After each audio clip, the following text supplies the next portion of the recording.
The Secrets Hidden in the Pyramids of Egypt. Part 1. The idea that civilizations progress from a primitive state to a more advanced one is a fallacy that evolutionists try to apply to history. If one abandons evolutionist nonsense and prejudice and looks at the historical references and findings with an unbiased mind, what one encounters is civilizations that used highly advanced technologies. Remains left from ancient Egypt, the Mayans, and the Sumerians indicate that branches of science such as electricity, electrochemistry, electromagnetics, metallurgy, hydrogeology, medicine, chemistry, and physics were used to a considerable extent. Electricity was efficiently generated and widely utilized in ancient Egypt. The Baghdad battery and the first arc lights were used at that time. But was electrical generation limited to these in ancient Egypt? A careful examination of Egyptian history immediately reveals the sophistication in perfect illumination. No soot has been found in the corridors of the pyramids or the tombs of the kings, because these areas were lit using electricity. Relief carvings show that the Egyptians used handheld torches powered by cable-free power sources. The arc lamp used in the lighthouse of Alexandria is further proof that electricity was used in ancient Egypt. The energy required to power the lighthouse of Alexandria for 24 hours a day could only have been supplied by a regular electrical source. The pyramids of Egypt were giant power plants generating electricity. 1. The outer casing of the Great Pyramid was covered with white tufa limestone, so tightly built that not even a razor blade could fit between the blocks. The white tufa limestone does not contain magnesium and has high insulating properties. This insulation property prevented the electricity inside the pyramid from being released without control. 2. The stone blocks used inside the pyramid were made of another form of limestone containing crystal and a small amount of metal, which allow for maximum power transmission. The shafts inside the pyramid were lined with granite. Granite is a slightly radioactive substance and permits the ionization of the air inside these shafts. When we look at an insulated electric cable, we see that conductive and insulation materials are used in the same way as in the pyramids. 3.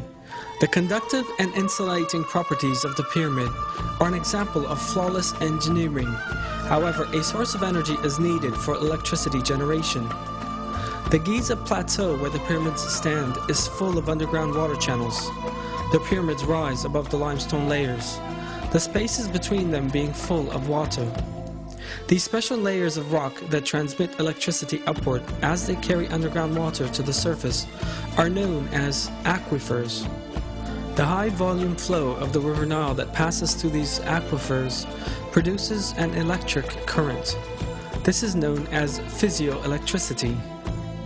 The pyramids' underground chambers are granite conductors built within the rock charged with physioelectricity. This electric current is conducted directly to the upper part of the pyramid's granite, covered subterranean chambers. Granite is a very good conductor of electricity. The electromagnetic field that forms at the bottom of the pyramid is transmitted in concentrated form to the upper layers of the pyramid. On the top of the pyramid there was a gold capstone, gold being an excellent conductor of electricity. This section is no longer there in our day. This means the top of the pyramid has lost its structure of flawless geometry. This gold capstone facilitated a conductive path for the transfer of negative ions to the ionosphere. This way, a current was generated. How does it serve to move the electromagnetic field on the ground with the help of an aquifer? An identical form of this technology, employed in Egypt 5,000 years ago, was used by Nikola Tesla, an inventor of electric technology in the early 1900s. In a tower he constructed in the United States of America. Tesla, the inventor of such fundamental electric technology as the alternating current, electric engine, radio, the laser, and radar, was successful in simultaneously transmitting sound and pictures between continents in the Wardenclyffe tower he built between 1901 and 1917. He used an external source of electricity for this, and even applied wireless power transmission technology. Tesla had also built his tower above an aquifer and discharged the negative ions from the aquifer to the tower. The electromagnetic technology used in Tesla's famous tower is identical to the electromagnetic field set up in the construction of the pyramids. Both systems generate negative ions and transmit them without the need for electric cables. So for what purpose did the Egyptians use electricity?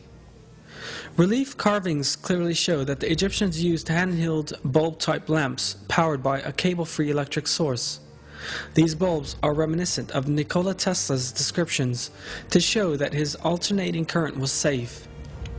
At the 1893 Chicago World's Fair, Tesla transmitted alternating electric current through his body to light a bulb he held in his hand without using electric cables. This relief carving shows a wireless antenna. The Egyptians used the antenna and cable-free energy for wireless communication. And the relief on the left is a carved transmitter with a receiver on the left. This evidence indicates that the Egyptians used free wireless energy for communication purposes. This relief carving shows a yarn manufacturing facility. The yarn Egyptians used for their fabrics at that time were as fine as those manufactured by machinery today. The Egyptians also used electric power in their weaving plants. It was seen that many gold objects which have remained from ancient Egypt were in fact very finely gold-plated. Such perfect gold plating as in these pieces requires the use of electricity. The total electromagnetic measurement made around the Great Pyramid is identical to that made during a thunderstorm with lightning. There's a powerful electromagnetic field around the Great Pyramid. This may be observed through a simple experiment when standing at the top of the pyramid with a bottle wrapped in a damp cloth. Sparks fly away from the bottle as if one were on top of a high-voltage bobbin. The pyramids were not used as tombs. The pyramids have always been interpreted as the tombs of the pharaohs, but in fact no inscriptions of any kind appear in the corridors of the Great Pyramid. This suggests a functional building rather than a mausoleum. An empty stone chest was found on the central axis of the pyramid that archaeologists call the King's Chamber. They claimed that this contained the coffin of the pharaoh, but that since this had been stolen, it was now empty. But the examination of the dimensions of the stone chest and the special location in which it was installed reveals a different state of affairs. That point is just where the missing part of the pyramid's conductive structure and whole design suggests it should be. If a superconductive material was installed here, the pyramid could manufacture enough electricity for all of Egypt. This superconductor is thought to have been the Ark of the Covenant, which was known to have been in Egypt in ancient times, and whose dimensions are just right to fit inside the stone chest. The prophet Moses, peace be upon him, was adopted by Pharaoh, and according to historic records, was raised as an administrator because of his superior moral values, intelligence, and abilities. One of the phases in leadership training in ancient Egypt was the teaching of all the secrets of Egypt and the knowledge of energy. In addition to its other properties, there are also various references to the Ark of the Covenant serving as a capacitor, and that this was the source of Egypt's energy. The prophet Moses, peace be upon him, is known to have taken the Ark of the Covenant with him when he fled Egypt. According to historic references, one of the reasons why Pharaoh chased the prophet Moses, peace be upon him, right up to the last moment and strove to catch him at whatever price was the Ark of the Covenant, because Pharaoh was aware that all the glory and magnificence of Egypt would be lost without electricity.